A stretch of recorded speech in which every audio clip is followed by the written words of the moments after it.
Tommy, let me just read the press release because we've got some breaking news to share with you guys. And I'm going to read the headline and then we'll talk about it. And we'll talk about not just what this is, what we think it is, but why it's important and why of all days they've decided to drop this on us today. So I've left you waiting long enough. Here's the headline of the press release. Jeep introduces new 6.4-liter V8 Wrangler Rubicon 392. And this is the important part, concept. So it looks like Jeep went ahead and stuck their big 6.4-liter Hemi V8 into the humble Wrangler, creating what looks to be one monster of a vehicle. But the question is, Dad, why did Jeep choose to show us this vehicle today, July 13th, which is the launch of the new Bronco? You know, I think they were just thinking that 13th is a lucky number. Yeah. They wanted to put it out there. Yeah, I'm sure. The same day that the Bronco is being unveiled in Detroit.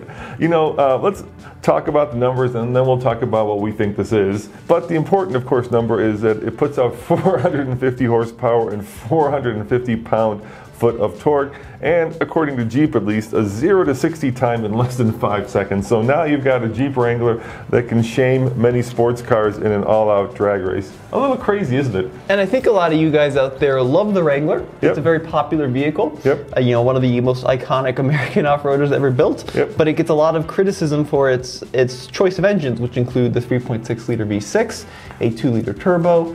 The EcoDiesel's cool, but very expensive. And I think this is an option that so many Jeep purists and fans have been asking for like decades and decades, a 6.4-liter Hemi and a Wrangler. And Jeep went ahead and did this in this concept. Yeah, when was the last time Jeep stuck a V8 into a Wrangler? It was 1981 Yeah. in the CJ line of Jeeps. Which wasn't even a Wrangler. No, it wasn't even a Wrangler. So Yeah. this would have been, AMC was the last time that Jeep stuck a V8 into the open top model. Let me give you some more specs and then we'll talk about what we think this actually is, all right? Jeep says it's unmatched 4x4 capability because they've got the Dana 44 axles in it and a full-time, of course, 2-speed transfer case. And here's the kicker, 37-inch mud terrain tires on a Jeep Performance Park 2-inch factory lift. Those are big. 37s from the factory. Yeah, well, at least whatever factory this monster came out of. You know, I'm not sure it's the same factory that your Renegade came out of. But Select-Track four-wheel drive system is what Jeep calls their full-time 4x4 system. Front and rear axle lockers, Yep. Same thing you'd find in It's like a Rubicon. Yeah, Rubicon. Yep. Dana 44 axles is a pretty normal axle to find on a Rubicon. Yep. So I'm curious to see how that will hold up with 450 horsepower of abuse out on the rocks. And then this says it has the 8-speed automatic, Yep. 373 gearing, Yep. and a huge amount of low-end torque, which you can come to expect with a big old V8. Also something that's straight out of a Dodge, a 2-mode exhaust alters performance sound at a touch of a button, so you can actually probably have a little like butterfly valve in the exhaust that opens up the engine note. We've seen that in a lot of sports cars. Half doors, Tommy, half doors. Sure.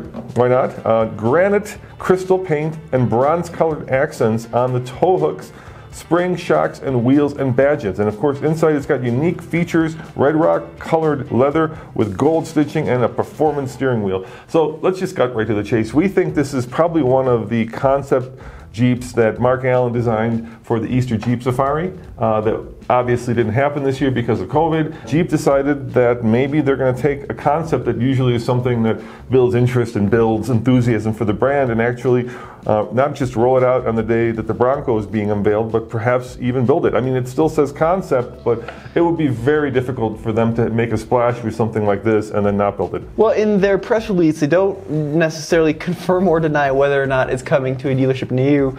They say Jeep enthusiasts have been clamoring for a V8-powered production Wrangler in recent years, and the new Jeep Wrangler Rubicon 392 concept is an indication they may soon get their wish. So I think that's a pretty big hint that, there is a good possibility this will reach mass production. Interesting thing about the Wrangler is that it hasn't had a lot of competition for the last 20-some years, if we're being honest. Ford killed the Bronco back in 95. Yeah. The Blazer hasn't been around for a long time. And the one that is around isn't a true off-roader. Yeah, the current Blazer's not anywhere in the same league. Yeah. FJ Cruiser's dead. Yeah, the other one that has come back, which is competition for it, but a little bit higher price range is, of course, the Defender. That's true. So there is a Defender right now, but they kind of They kind of launched it in the middle of the pandemic, and they never really did a press drive for it except for a few select media that went to Namibia. And then we were supposed to go to the UK, and then they never got us any in the press fleet. So I'm not sure the Jeep is aiming at the Defender. I think this is a dead bullseye aim for the Bronco, because the Bronco, according to our friends at the Bronco Forum, is going to come with 2 engines, and neither of those will be a V8. And just a reminder, right, the launch is tonight with the Bronco, and so we still don't officially know what the power plant is.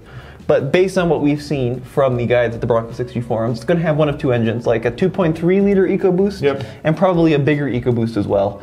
Both of these are relatively small displacement engines with turbochargers.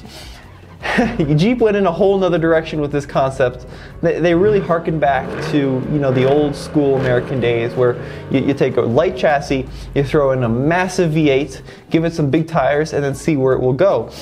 People have been putting SRT engines basically into the Wrangler on their own, right? This is not something that hasn't been done. We actually test drove one maybe 5 years ago. We also test drove one with a Hellcat engine, right? So with FCA's what seems like hell-bent determination to Hellcat everything, I wouldn't be surprised if this time next year we're talking about a Hellcat Wrangler, especially if the competition keeps heating up, which is not a bad thing, Tommy.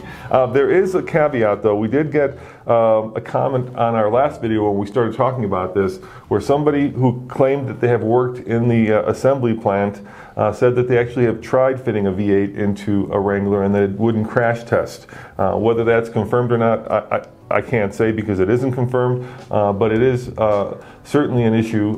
Jeep has not had a stellar performance in crash test ratings, and so putting a big old V8 under the hood is going to create, I think, issues in that regard. It certainly is not going to create issues with enthusiasts and with the Jeep loyalists. I disagree. I think with 450 horsepower it could crash it easily, so I don't know how they weren't able to crash it. That seems like a pretty easy thing to do. I think it's not the crashing it, but what happens to the people inside when it does crash. This Jeep is equipped with a Jeep Performance Parts 2-inch lift kit. Yes. So this is like the Mopar 2-inch lift that we actually have on our Gladiator. Yes. It's a good system, and it's rolling on 37-inch wheels, which is a perfect combo there.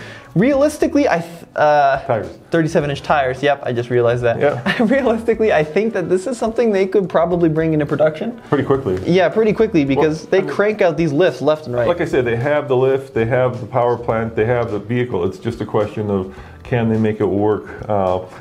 From an economic standpoint, so how much will it cost? Obviously, that's a question. We're looking at Wranglers now that easily exceed $50,000.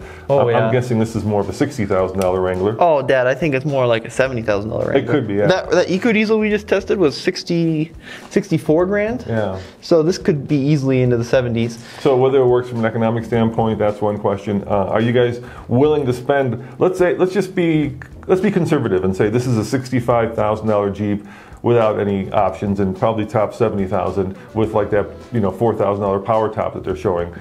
Would you be willing to spend $70K on a Wrangler, or is it just getting a little too rich for your taste? I mean, that's like a 10-year loan where you're upside down on the thing in year 2. Well, I think the thing is that Bronco is going to force competition, so it's going to force prices to come down. So I'm not sure that if Bronco launches in like the $40,000 range, for example, I'm not sure that they're going to be able to compete in the $70,000 range if a Bronco, if indeed it is equipped for off-roading, costs $45 or $50. So it's going to be an interesting thing to see if they actually bring it to market. The other thing too that you notice is that this is the 4-door equipped model. Yep. I think putting 450 horsepower in any Wrangler is going to be pretty hard to handle, and I don't imagine that you'll ever see a 2-door V8 powered rig. Well, the thing about this much power is it's there's a diesel right now which has a lot of torque that you can get, and we figured out that because you put a big diesel into a Wrangler, you lose a lot of payload, and when you lose payload, you lose towing, and of course you lose the ability to bring a lot of stuff with you. And what this is really good for, besides if somebody wants to slam it and create a dragster Jeep, it's really good for lifting it. Right, you can imagine this thing on like 44s now, with, right? Just a really dedicated rock crawling beast. because when you take the Pentastar that's in the current Wrangler or the 2-liter, what you end up doing is you end up running out of power when you start lifting it and start putting bigger wheels and tires on the thing. Well, let us know in the comment section below what you think of this new 392 Wrangler. Is it something they're going to bring to market? And be sure to stay tuned because tonight's a big night. Yeah, so we're going to have full coverage of the Bronco. Obviously, we're not going to be there because, well, we got uninvited for publishing spy images, but that's okay because we're going to go out of our way to make sure that TFL has the best and most comprehensive coverage of the new Bronco. So actually we're going to be producing 3 videos, so stay tuned for that. Over here at TFL Now, we're going to have all the latest information as soon as we can on the Bronco Sport, which is you know, the Renegade competitor. Yep, and then over at TFL Off-Road. Yeah, we'll have the reveal video. Yep. And then over at TFL Car, we're going to compare the new Bronco specs to the new Wrangler once we have all those numbers, so be sure to stay tuned for that. Yeah, we've got a busy day here at TFL HQ, but it's starting out with a bang. I mean, you know, I would love to get behind the wheel of a 392 Wrangler, and just hell, I just love it taking down the highway, you know? Yep, thanks for watching, guys, and we'll see you guys right here back tonight. Can you see the exhaust? Did they hide it? What do you think they're going to do with the exhaust? You think it's like a regular? There's a rear shot. What? There's a rear shot. Is there? Show it. Let's see. I don't have it on. Okay, well, we'll show it. I don't know. This just hit us, so I'm curious to see how they do the exhaust on this. They pipe it underneath. They pipe it out the back. Take a look. All right. Bye.